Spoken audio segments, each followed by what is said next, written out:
When Grandma kept falling out of her wheelchair, the family grew concerned.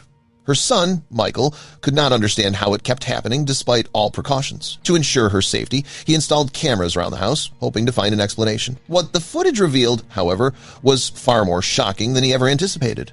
Michael watched the recordings, heart pounding, as a disturbing truth began to unfold. With trembling hands, he grabbed his phone and did what his wife had suggested. After all, he called the police. As he explained what had happened, a tear rolled down his face. He hoped it was not too late yet, but what had Michael found? Where was his mother? And what had he seen on the security footage that upset him so much? But before we start, smash the like button and make sure to subscribe if you have not, and hit that notification bell so that you will not miss any new stories.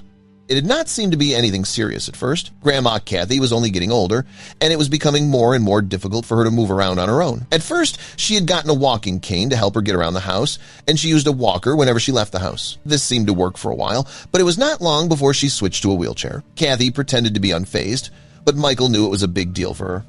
"You are doing great, Mom," he often reassured her, helping out as much as he could. Either he or Loretta stopped by the house daily, often bringing meals or groceries. They even paid for small renovations to make her home wheelchair accessible and installed a stair lift. Everything seemed to be going well, and no one expected things to go downhill so quickly. One day, Loretta came home and hurried straight to Michael. "Honey, your mother?" I do not," she stammered, her voice trembling. Michael's worry spiked instantly. "What is it? Is she okay?" He wanted to know. Loretta, her face pale, sat him down and explained she had just gone to bring Kathy some soup. When Kathy opened the door, Loretta was shocked to see her face covered in bruises. Loretta, shocked, asked what had happened, but Kathy just brushed it off and said she had fallen out of her wheelchair. Despite the bruises, she seemed otherwise fine, though a bit embarrassed by the whole situation. She assured her daughter-in-law that she should not worry and it would not happen again.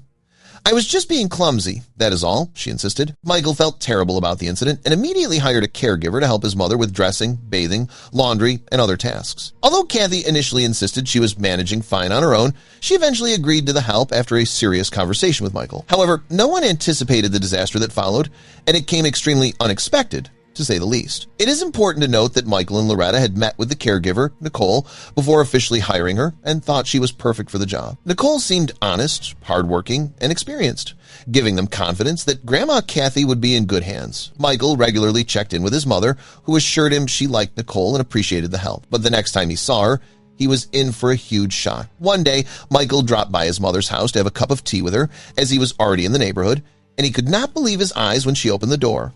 "Oh, Mom, are you okay? How did that happen to you?" he asked as he gently hugged Kathy and entered the house.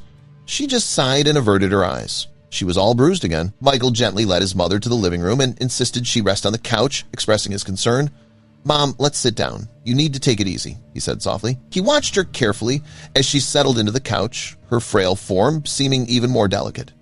Kathy offered a weak smile, trying to lighten the mood, but Michael's worry was evident. He could not shake the feeling that something was seriously wrong. Kathy assured him she was just clumsy, but Michael felt uneasy deep inside.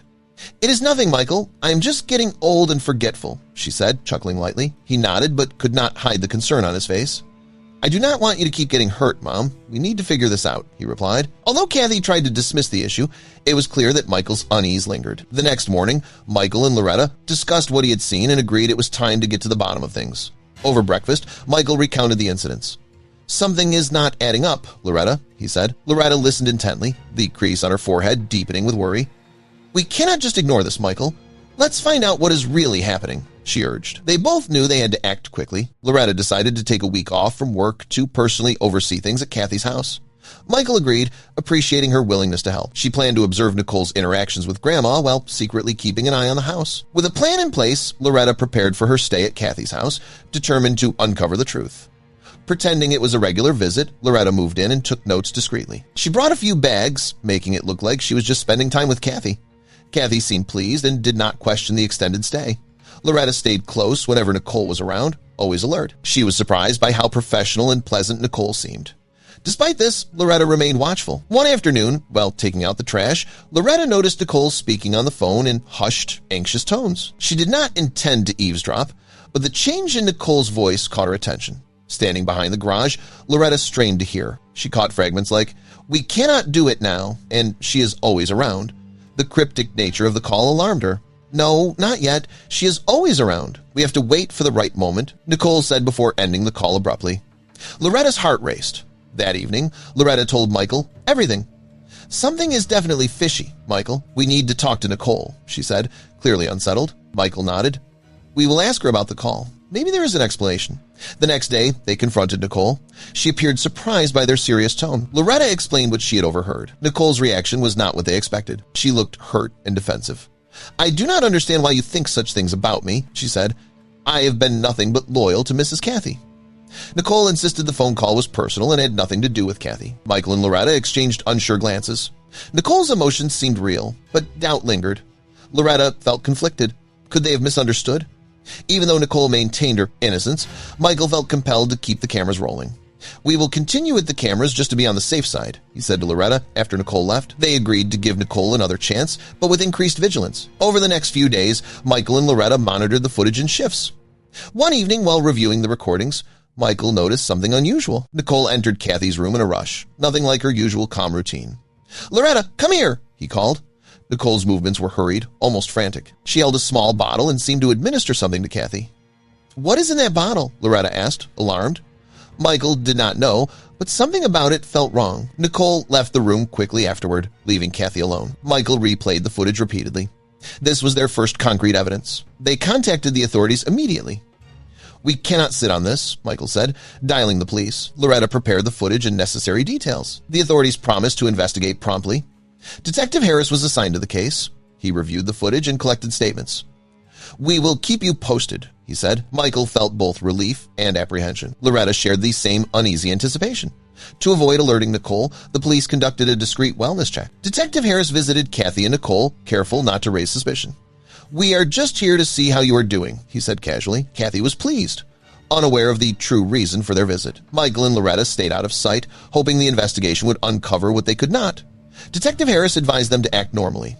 "Do not let on that you have contacted us," he warned. They agreed, knowing how fragile the situation was. The next day, Detective Harris placed an undercover officer outside Kathy's house. He continued his normal routine, careful not to arouse suspicion. Then one evening, they noticed something troubling. "Wait, rewind that," Michael said. Loretta complied, and they watched as Nicole appeared, visibly agitated. The tension between them grew. "Something is happening," Loretta whispered, sensing a turning point. While reviewing the footage with Harris, they witnessed Nicole roughly handling Kathy. "Look at the way she is treating her," Michael exclaimed. Harris nodded gravely. This was the proof they needed. Nicole was caught on camera, showing clear neglect and aggression. Later, they saw Nicole storm off after Kathy fell from her wheelchair, leaving her on the floor. "She is heartless," Loretta muttered. "This ends now," he said. Harris agreed and moved quickly. Nicole was ordered in for questioning. Michael felt some relief. Loretta stayed with Kathy, comforting her and ensuring she felt safe. The police arrived soon after. Detective Harris personally made the arrest. "Nicole James, you are under arrest," he said. Nicole looked shocked and pale as she was led away. During interrogation, Nicole tried to deny everything. "I did not do anything wrong," she said. Harris placed the footage in front of her. "Explain this," he demanded. Nicole faltered. "That is not what it looks like," she stammered. Nicole's composure crumbled. This is not real," she muttered, her voice cracking. Harris leaned in. "We have enough to prove otherwise. Tell us the truth." "I did not mean to hurt her. I just wanted to scare her," she confessed. "Why?" Harris asked. Nicole hesitated, then admitted, "I thought she was hiding something valuable." She revealed that she had overheard Kathy talk about old investments and believed cash was hidden somewhere in the house. "I thought if I pressured her, she would tell me where it was," she explained. Nicole described how she searched the house, convinced there was hidden money. Frustrated, she admitted to using fear to try and get Kathy to talk. Harris was unmoved. "So you scared an elderly woman over something that did not exist?" Nicole nodded weakly, realizing the damage she had caused. Michael and Loretta were left reeling, but grateful the ordeal was finally over. "It is hard to accept, but at least we know the truth now," Loretta said, trying to find some comfort in the resolution. Michael nodded, his mind still spinning from the recent events. "We did what we had to do," he replied. They both knew it was time to focus on healing and ensuring Kathy remained safe with the people who truly cared for her. Ensuring Kathy's safety once more, they took additional precautions. Michael and Loretta upgraded the home security system and arranged for a trusted neighbor to check in regularly. "We are not taking any more chances," Michael stated firmly. Kathy, though shaken, appreciated their vigilance. "Thank you for watching over me," she said softly.